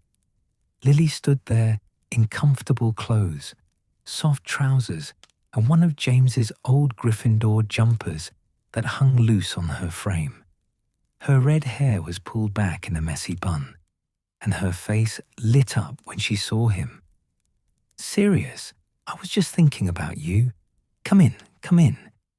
James is attempting to make dinner, which means we'll probably end up ordering takeaway, but the effort is admirable. She pulled him into a hug, her hand still unconsciously protecting her small belly. "How are you holding up?" Sirius paused, then decided on honesty. "I don't know. Some moments I'm fine, and others I can't stop thinking about it." "That's normal," Lily said gently, closing the door behind him.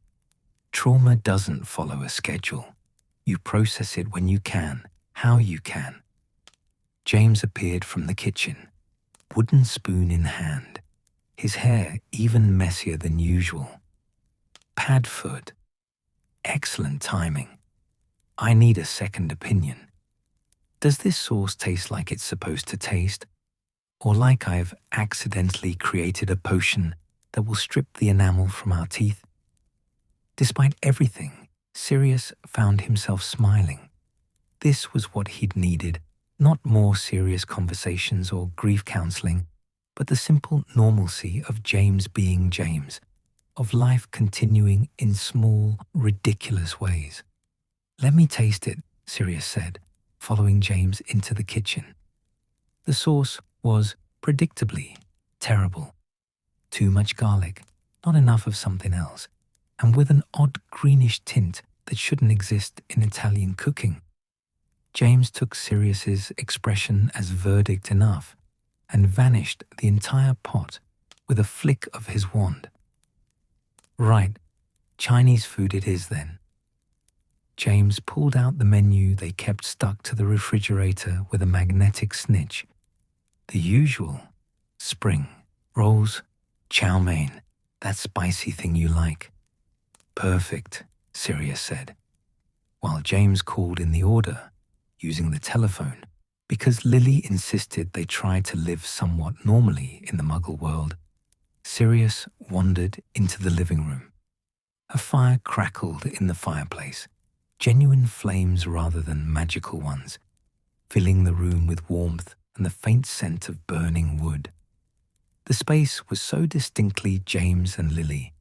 Photos on every surface, a mix of magical and Muggle books on the shelves, Lily's herbology journals stacked beside James's collection of Quidditch magazines. On the mantel, Sirius spotted a new photo he hadn't seen before. The 4 Marauders in their 7th year, arms around each other, laughing at something outside the frame. Peter had taken the photo with a delayed timer charm, running to join them just before it clicked. They looked so young, so certain that the future would be bright, that friendship could conquer anything, that the war starting outside Hogwarts walls couldn't touch them. "I look at that sometimes," Lily said softly, appearing beside him, "and I can't believe it was only 4 years ago. You all look like children." "We were children," Sirius said. "We just didn't know it yet. You're still children. You're 21, Sirius. You should be worried about careers and rent payments and whether that girl from the pub fancies you. Not—" She trailed off, her voice catching. "Not fighting Death Eaters and watching people die." Sirius finished gently. "Yes." Lily's hand found his, squeezed. "It's not fair. None of this is fair." James returned, having placed the food order, and seemed to sense the heavy mood. "Right. New rule. For the next hour, we're not talking about the war. We're not talking about Death Eaters or the Order or anything heavier than what we're going to name the baby. Agreed?" "You don't even know if it's a boy or girl yet," Sirius pointed out. "Hence the discussion." James guided them both to the sofa, settling beside Lily with the ease of long practice. Lily wants classic names. I want something with flair. We're at an impasse. I don't want flair. I want our child to not be mocked at school, Lily said, but she was smiling. James suggested Godric. Godric Potter, James said proudly. Strong name, historical significance. Plus the initials would be GP, and our child would spend their entire life explaining that yes, they're named after Gryffindor. And no, it's not pretentious, Lily finished. Absolutely not. Sirius settled into the armchair across from them, watching his best friends bicker with the comfort of people who'd done this dance 1,000 times. The fire crackled. The flat was warm. For a moment, it was easy to forget the world outside, the darkness pressing against the wards. What about you? Lily asked suddenly. What names do you like? Me? I don't get a vote. You're going to be godfather, James said, as if it was obvious, as if they'd already decided and were just waiting for the right moment to tell him. Of course you get a vote. Sirius's breath caught. Are you serious? I'm always serious. You're serious. It's very confusing. James's expression sobered. Yes, you absolute idiot. We want you to be godfather. You're my brother in every way that matters. When this baby comes, I want them to have you in their life, to learn from you, to know what real courage looks like. James, I'm reckless and stupid, and I just got someone killed. No. Lily's voice was sharp, cutting through his self-recrimination. A Death Eater killed Moody. You saved a family. There's a difference, and you need to understand that difference, Sirius. Because if you let this guilt consume you, you'll be no good to anyone, least of all to our child. The words hung in the air, honest and brutal, and exactly what Sirius needed to hear. I'm scared, he admitted quietly, of being responsible for someone, of failing them the way I failed Moody. You didn't fail Moody, James said firmly. But you know what? You'll probably fail our kids sometimes. You'll make mistakes. You'll say the wrong thing, or forget a birthday, or give terrible advice. That's what people do. That's what being human means. Comforting, Sirius said dryly.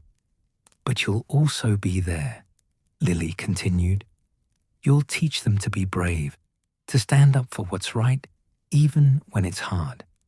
You'll show them that family isn't just blood. It's the people who choose to love you and stand by you no matter what. That's the gift you gave James when you two were 11 years old. That's the gift we want you to give our child. Sirius felt his throat tighten. I don't know if I'm good enough for that. None of us are good enough, James said. That's the secret of parenting, I think. You just do your best and hope it's enough and love them fiercely enough that they feel safe even when the world is terrifying. He paused. You've been doing your best your whole life, Padfoot, fighting against what your family wanted you to be, choosing kindness over cruelty, standing up for people who needed defending. That's exactly the kind of person I want teaching my child about the world. A knock at the door announced the arrival of their food. James got up to answer it, leaving Sirius and Lily in a moment of quiet. He means it, you know, Lily said softly. About you being godfather. We've been planning to ask you since we found out about the baby. Even before Yorkshire, before Moody. This isn't pity or an attempt to make you feel better. This is us choosing you because we trust you with the most precious thing in our lives. What if something happens to me? Sirius asked. What if I don't survive this war? Then our child will grow up knowing they had a godfather who was brave and loyal and who fought to make the world safer for them. Lily's eyes were fierce. But you're going to survive, Sirius. You're going to survive because you're too stubborn to do anything else. And because we need you here. James needs you. I need you. This baby, she touched her belly, needs you. James returned with bags of Chinese food, and the serious moment passed. They spread the containers across the coffee table, eating with chopsticks, or in James's case, attempting to use chopsticks before giving up and switching to a fork. They talked about small things. Remus's new teaching position at a primary school, Peter's recent promotion at the ministry, the ridiculous bureaucracy of getting permission for a pet at Lily's work. Normal things, human things, the kind of conversations that made life worth living. As the evening wore on, the fire burned lower. James had fallen into animated storytelling, recounting a recent incident where he'd attempted to help Lily with a particularly temperamental, venomous tentacula and had ended up trapped in magical vines for 2 hours. Lily interjected with corrections. It had only been an hour, and he'd been trapped because he'd ignored her explicit warnings about not touching the leaves. But she was laughing too hard to sound genuinely annoyed. Sirius found himself laughing along, the knot in his chest slowly loosening. This was what Dumbledore had meant about living between battles. This warmth, this connection, this reminder of why they were fighting in the first place. So, James said eventually, once the laughter had subsided into comfortable quiet, will you do it? Be godfather? Sirius looked at them both. James with his messy hair and easy grin, Lily with her hand protective over her growing child, both of them looking at him with such trust and hope and love that it hurt. Yes, he said. His voice came out rough, thick with emotion he wasn't trying to hide anymore. Yes, I'll be godfather. I'll probably mess it up spectacularly, but I'll try. I promise I'll try. James crossed to him, pulled him into a hug that lifted him slightly off the ground, a move perfected through 7 years of Quidditch victory celebrations. You won't mess it up. You'll be brilliant. The kid's going to love you. Assuming they survived James's parenting, Lily said, but she was smiling, her eyes bright. They settled back by the fire, the three of them, and James started talking about the nursery they were planning, about the mobile Lily wanted to make with floating stars, about the books they'd read to the baby. Sirius listened, offering opinions when asked, and felt something shift inside him. Moody's death still hurt. The war still terrified him. The responsibility of being godfather was enormous and daunting. But sitting here, in this warm room with these people who loved him, Sirius realized something important.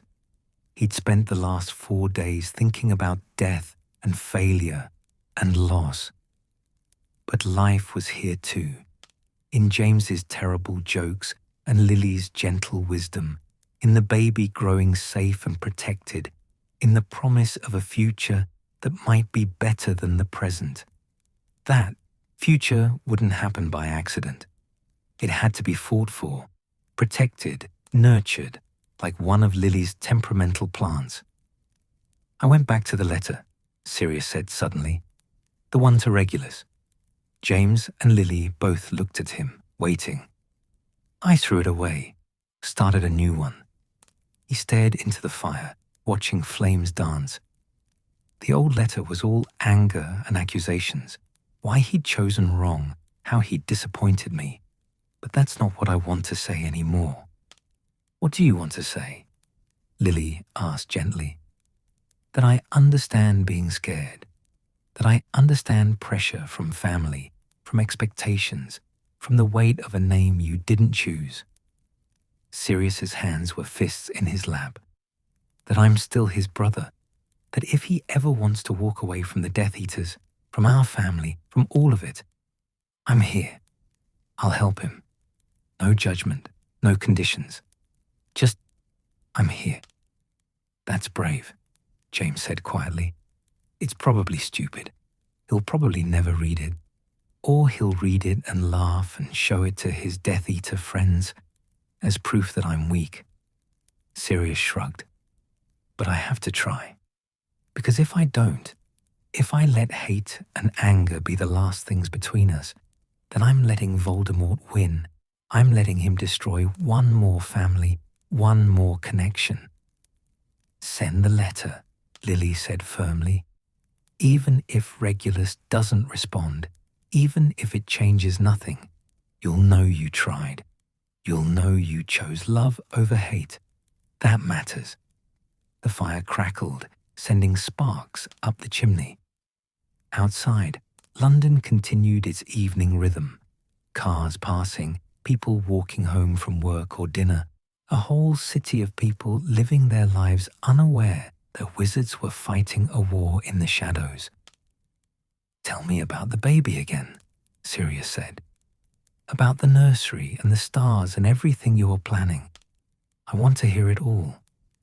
James's face lit up, and he launched into an enthusiastic description of the mobile Lily was designing, enchanted stars that would float and dim and brighten like real constellations, teaching the baby about astronomy from birth.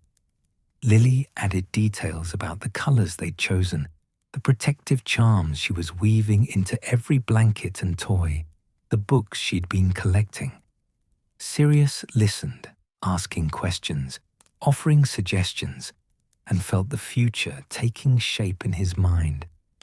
A child who would grow up surrounded by love and magic. A child who would go to Hogwarts, make friends, learn about the world. A child who might never know how close they'd come to growing up in darkness, how many people had fought and died to give them the chance at a normal life. I'll teach them about the stars, Sirius said. The real ones, not just the enchanted ones. My mother made me memorize every constellation, every star name. It's probably the only useful thing she ever taught me. And pranks, James added. You have to teach them pranks. Only the good ones, Lily said quickly. Nothing that will get them expelled. The best pranks always risk expulsion, James argued. That's what makes them memorable.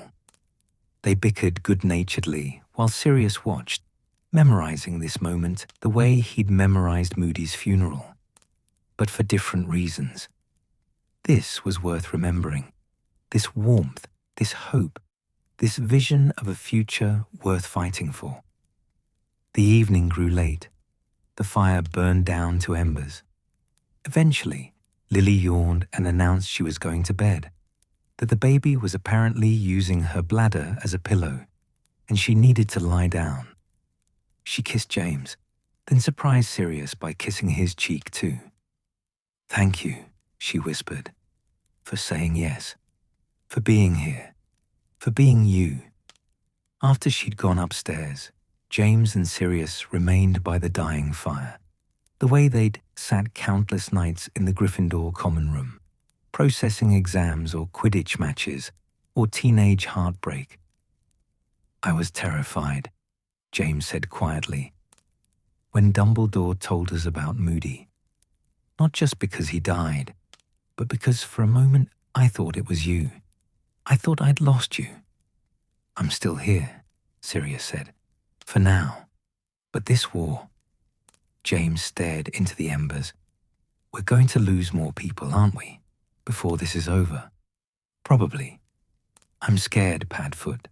Not for me, but for Lily, for the baby. What kind of world are we bringing a child into? Sirius thought about the Whitmore family, about Eleanor and her parents and little Katie, thought about the choice they'd faced. Give up or keep living, keep fighting in small ways. A world that still has people fighting to make it better, he said. A world where parents still love their children enough to protect them, where friends still stand by each other, where a bunch of 21-year-olds are stupid enough to think they can make a difference. He looked at James. It's not a perfect world, but it's worth fighting for. James nodded slowly. When did you get so wise? I've always been wise. You just never noticed because you were too busy being recklessly heroic, says the man who charged into a house after a Death Eater twice his size. I learned from the best, Sirius said, and they both knew he meant James. They sat in comfortable silence for a while longer, two brothers not by blood, but by choice, watching the fire die and thinking about the future. Eventually, James stood, stretched, and offered Sirius his hand. Stay tonight. The spare room's made up. I don't like the idea of you going back to an empty flat. Sirius took the offered hand, let James pull him to his feet. All right, but I'm not listening to you and Lily being disgustingly domestic at breakfast. We're having a baby. Domestic is our default state now. James clapped him on the shoulder. Get used to it, Padfoot. You're family. You're stuck with us. Good, Sirius said, and meant it with every fiber of his being. He climbed the stairs to the spare room, exhaustion finally catching up with him, now that he'd allowed himself to relax. The bed was comfortable, the blankets warm, the room filled with the ambient sounds of a home where people loved each other. Before he fell asleep, Sirius thought about Moody one more time, thought about the old Aura's gruff lessons, his paranoid wisdom, his absolute refusal to let darkness win. Moody had spent 40 years fighting, 40 years of vigilance and sacrifice and loss. But he died protecting people, died ensuring that a family could live, that children could grow up safe, that the world could be incrementally better than it would have been otherwise. That was what Sirius had to hold on to. Not the guilt or the fear or the overwhelming weight of responsibility, but the simple truth that protecting others, even at great cost, mattered. That love was stronger than hate, that choosing to fight, to try, to keep going even when it seemed hopeless, was itself a victory. He fell asleep thinking about stars, both the ones his mother had forced him to memorize and the ones he'd helped create for James and Lily's child, about constellations and connections, about the patterns that made sense of chaos, about the light that persisted even in the deepest darkness. Outside, the war continued. Death Eaters plotted. Voldemort gathered power. People lived in fear. But here, in this house, there was warmth and hope and the promise of new life. Here, there were friends who would stand together no matter what came. Here, there was still reason to believe that courage, fragile and human and imperfect, might be enough. Sirius Black, blood traitor and rebel, godfather and friend, slept peacefully for the first time since Yorkshire, dreaming of a future where children could grow up safe, where families could live without fear, where the darkness that had taken so much could finally be pushed back by the simple, stubborn persistence of people who refused to give up. It was enough. For now, it was enough.